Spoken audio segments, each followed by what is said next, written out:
guys, Evan here with Easy Custom Ag. We wanted to start a little bit of a series on nutrients that plants use. We're going to talk about how they're used in the soil and how they're actually used in the plant. Because when we get into some of these nutrients, there's a big difference between mobility and actually their function in the plant versus in the soil with the microbiology there. But if you're a living, breathing human being, this is one of the most important things to you that you use every day and you may not even know it.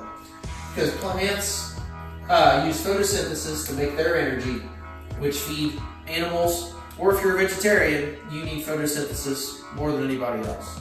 So, wanted to get into this, whether you're raising tomatoes, corn, tobacco, cotton, anything all over the world, photosynthesis is what makes the world go around.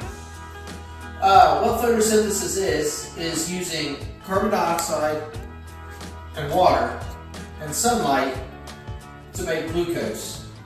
So glucose is C6H12O6. And this gets into a little bit of chemistry, but it helps us understand the three main nutrients that our plant needs, which is carbon, hydrogen, and oxygen. So if we would take 6 of these and 6 of these, we can make one glucose molecule.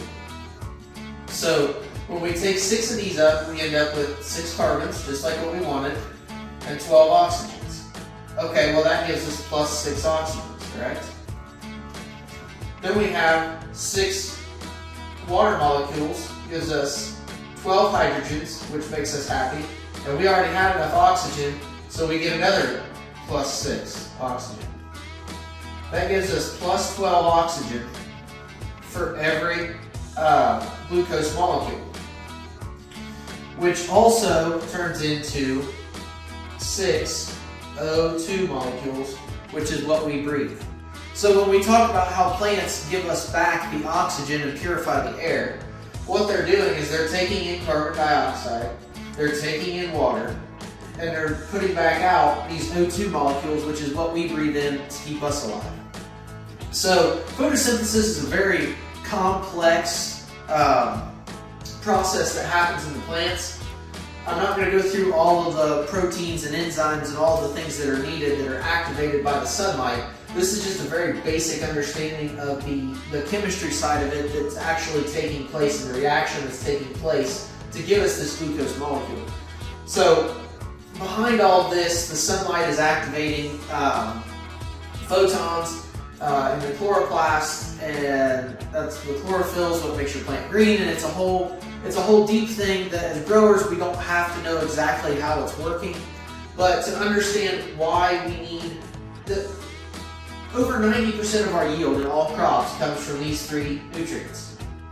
We get all of them for free, unless you're irrigating. But all of these nutrients are coming to us for free. They're not ones you can buy in a jug. You're not buying a jug of oxygen and putting it on with your pop-up fertilizer. It just doesn't work like that.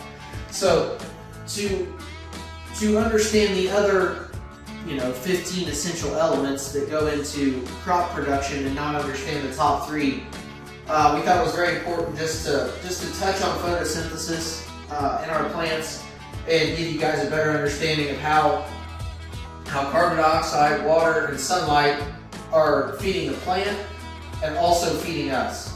So thanks for watching, guys, and we'll see you next time back here at the White Door.